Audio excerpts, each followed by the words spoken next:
treaties between the U.S. and American Indian nations. They are the pages of an extraordinary story. The rise of a new great nation at the sacrifice of hundreds of others. Now, more than 100 years later, those treaties still stand.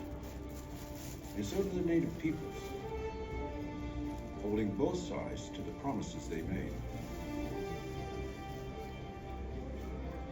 We're bound by those treaties. Your nation is bound by those treaties.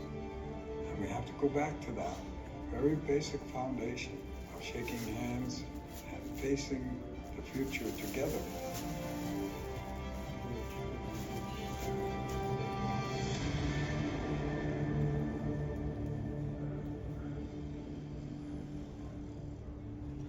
In order to understand fully the American experience, you have to understand the relationship between the United States and the Indian nations, how that relationship evolved right up to what it is today. America is missing the treaty story. America is missing this important part of diplomacy amongst nations that made the United States the United States. Treaties are their treaties. They're not just Indian treaties. One of the earliest treaties was known as the Two-Row Wampum Belt, or Guswenta. Without a single word, it conveyed both term and spirit of the relationship between two nations. The two purple rows of beads symbolize two paths, one for the European ship, one for an Indian canoe. They would travel forward into the future side by side, not intersecting or interfering with each other. Surrounding white beads symbolize the enduring peace and friendship between the two nations as they travel down the river of life. The Guswenta set the tone of goodwill and equality for the early written treaties. These treaties really were made by people who wished each other well and who depended on each other. They didn't want to see each other be harmed. In the first years of American independence, treaties were a good deal for both sides. They guaranteed friendship and allies for the Americans when they were in a very weak position, and they guaranteed peace and security for the Indian nations in North America who were worried about expansion. But while the Goswenta always wove the ideals of fairness and brotherhood, the written treaties took on an increasingly stark, not at all parallel path. As more and more European immigrants poured into the country, as more and more land was needed by the United States to accommodate all these new arrivals, the promises that had been made previously were simply forgotten. People say it was inevitable that the United States would become a continental nation, that all of these Indian nations would fall away. But it wasn't inevitable.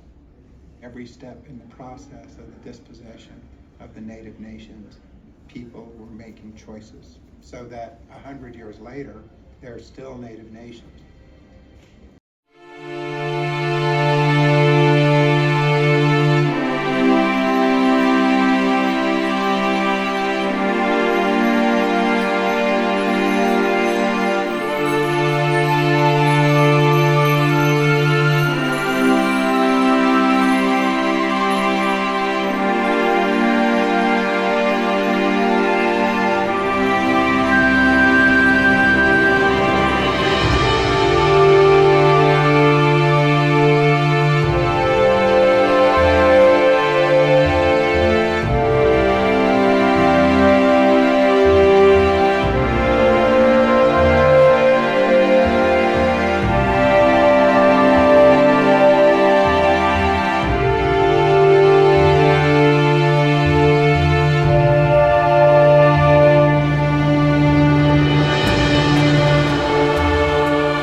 Into a very one-sided thing.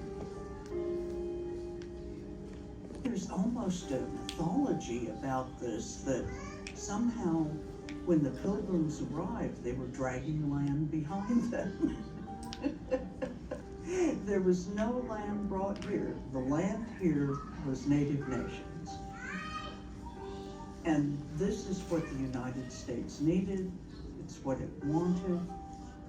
They wanted all of it. They wanted everything. The greed came in. Well, we have a little tract here now we need a little more.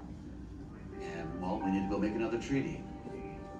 We didn't understand that eventually those treaty-making processes ended up to the acquisition of all of our ancestral homeland. There was a time that we noticed several overloaded wagons were passing our home, yet we did not grasp the meaning. Then one day, wagons stopped. We were to be taken away and leave our homes, never to return.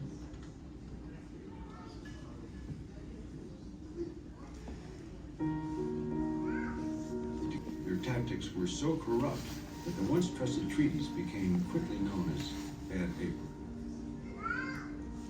There were people at these treaty negotiations who would do anything to get an agreement on the table.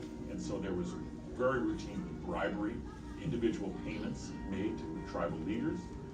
Alcohol would be used to put people in an agreeable frame of mind, and even coercion to say to people, you must sign this agreement or else. Every means of trickery and fraud was employed against native nations.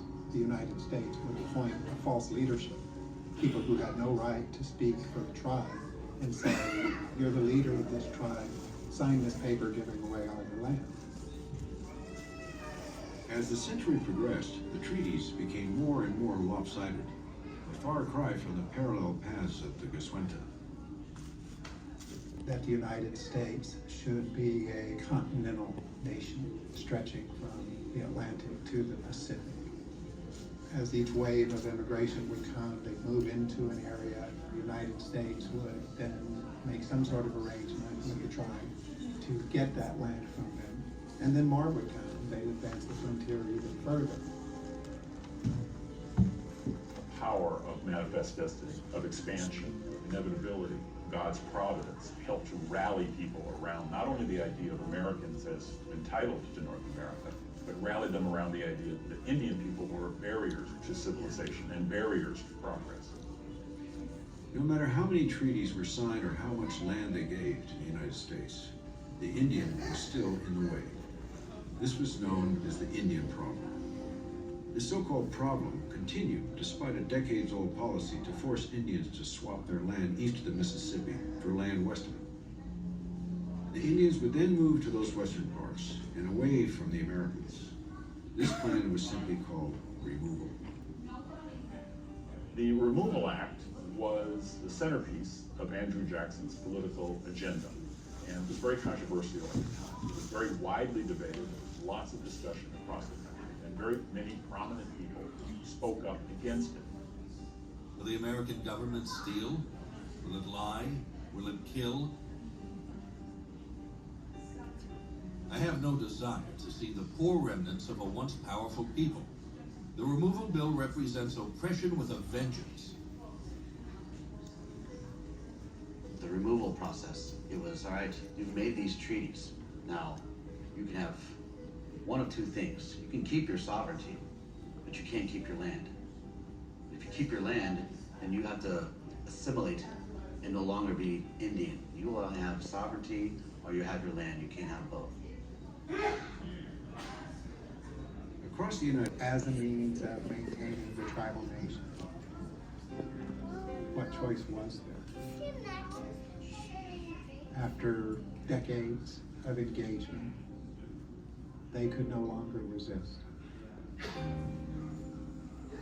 And so they gave up their land, they gave up their homes, they gave up their fields and forests, they gave up literally their way of life in order to be able to stay together and be what they were.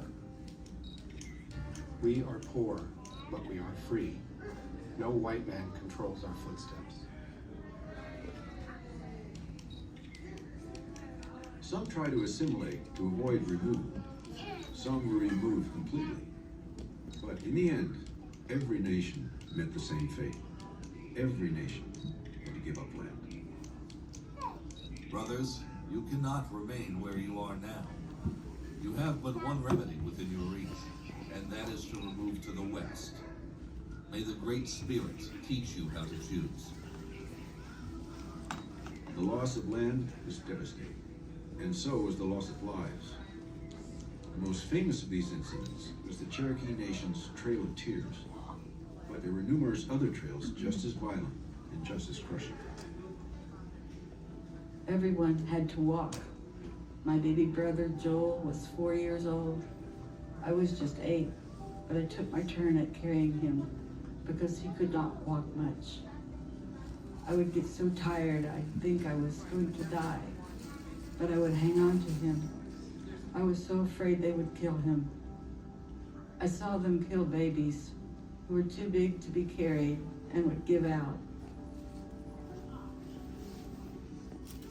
That really was a road of death. People were falling on the side of the road or being shot or being murdered on the road and being left there. The removal process was done in a way that was not efficient in making people survive.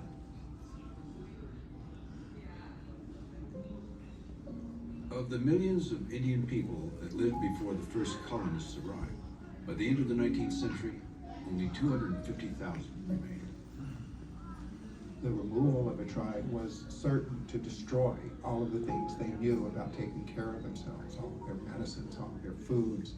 Everything about them had to change in order to survive. It can only be understood.